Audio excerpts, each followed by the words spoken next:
Nothing's perfect. It's a doctrine by which we live all day, every day. Many of us still wish it were perfect. If only I had that, if only I were that, if only I could do that. But in placing so much energy and desire in the ego, we are inadvertently disturbing our balance of yin and yang to dangerous effect.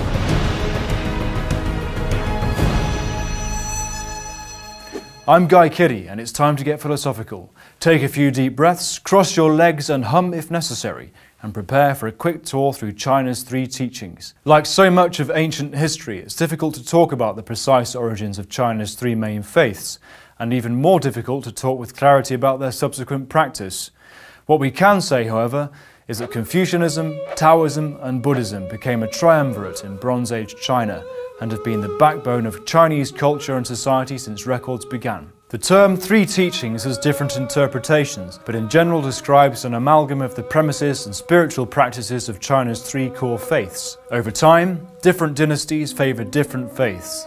It was sometimes a matter of fashion, and often a reaction against the preceding dynasty's religious preferences. Sometimes politics were involved. The Tang dynasty, for instance, started off in great favour of Buddhism. Ultimately, Buddhists were persecuted and their monasteries sacked for their riches as Confucian fervour attempted to repair a ruined country. It was during the Ming dynasty, which represents China's longest continuous period of dynastic rule, that the three teachings really became one under the guise of Neo-Confucianism. But why the need to combine faiths? Critics throughout the ages have said that the problem with any one of Confucianism, Taoism and Buddhism is that they each focus too strongly on certain elements of life and existence, and therefore leave too many questions unanswered. Confucianism is ostensibly a selfless teaching, where harmony between people along the lines of a strict family hierarchy is the way to prosperity. The relations between people are not to be enforced by law, but rather set by example, and accepted as necessary for the maintenance of social cohesion.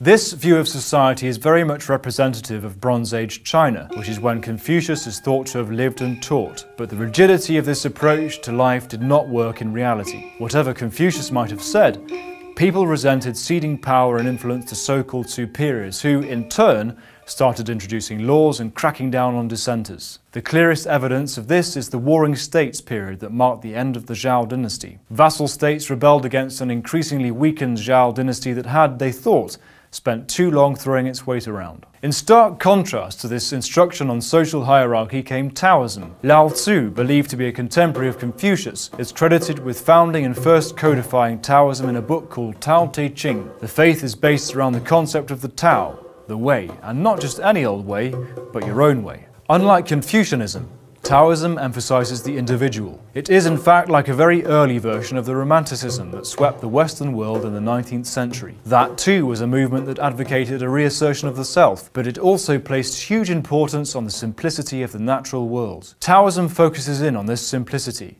perhaps as an antidote to the perceived complexity of Confucius's notions of hierarchy, but also perhaps in an early example of anti-establishmentarianism. The Taoists were anarchists, who renounced the rules of government and society. Buddhism stepped in to fill another existential gap. Confucianism had provided pointers on social cohesion and moral integrity. Taoism had focused more on the happiness to be found in simplicity, naturalness and individuality. But none had really addressed the human condition, the inevitability of suffering. Siddhartha Gautama was an unhappy man. He first went to traditional teachers in search of solace, but found no relief. Then he tried extreme asceticism, practically starving himself to death. Thankfully, a young girl brought him some milk one day, and it turned out to be a revelation. He established a core Buddhist tenet, the so-called middle way between self-indulgence and self-mortification. But while he taught that suffering was inevitable, just one of those things, he also reminded that life is in a constant state of flux. There are few things you can guarantee. You're born, your mother loves you, you pay taxes, and you can always count on change. You could say, in fact, that Buddhism established the truism that life's neither black nor white. It's shades of grey. Neo-Confucianism in the Ming dynasty was a combination of many of the core tenets of the donor religions. The first major advocate of the system was Zhao Dunyi, an 11th century philosopher. His teachings could be called a Confucian Reformation, rather like the Protestant Reformation that swept Western Europe in the 16th century. Martin Luther rehashed Christianity, incorporating humanist thought and the inspiration of the Renaissance. So too in China did philosophers like Dunyi adopt many Buddhist and Taoist concepts, and realign classical Confucian theory to provide a new rational system of ethics to deal with a rapidly changing society heading towards industrialization. This rationalist approach was in contrast to the spiritualism that underpinned Buddhist and Taoist metaphysics, or, in other words, the nature of being. It's all about the yin and the yang, positive and negative energy. They're in a state of dynamic equilibrium. When one energy level rises, the other falls. Confucius says you should achieve the right balance by knowing your place and staying there. Lao Tzu says you need to accept things the way they are, the good, the bad, and the ugly. Siddhartha suggests you just try your best. Accept there's suffering you can't avoid, but that what most aggravates is self-indulgence. If you go about life with the right frame of mind and the right intentions towards others, and realistic expectations of the self, you're more likely to be happy. Taoism too is founded on the idea of moderation. One oft-quoted line from the Tao Te Ching is, "The truth is not always beautiful, nor beautiful words the truth." It just goes to show that the three teachings are largely interdependent. Each faith has taken various aspects of the others and garnished it to fit into its own specific view of life and the world. Even though we can talk of a definitive period of three teachings during the Ming Dynasty, each of the faiths has evolved over the ages as theologians and philosophers have refined their own specific doctrines. The debates that led to the formation of New Confucianism have found similar expression in the Western world. The major difference is that modern liberal democracies draw on secular political thought that is completely rationalist. It is this post-Enlightenment approach to metaphysics that still separates East from West and accepts any creed under the auspices of a free state. China's three faiths have borrowed extensively from each other, even though Taoism was in many ways a reaction to the strictures of Confucianism. Buddhism was a fresh perspective and a faith that started with philosophy before finding justification for its premises in the real world. Though the East certainly had religious reformations, it never had a secular enlightenment, and many commentators cite this as a main reason for the doctrinaire polity that still controls China and many other countries in Asia. Secular rule did not happen without struggle and strife.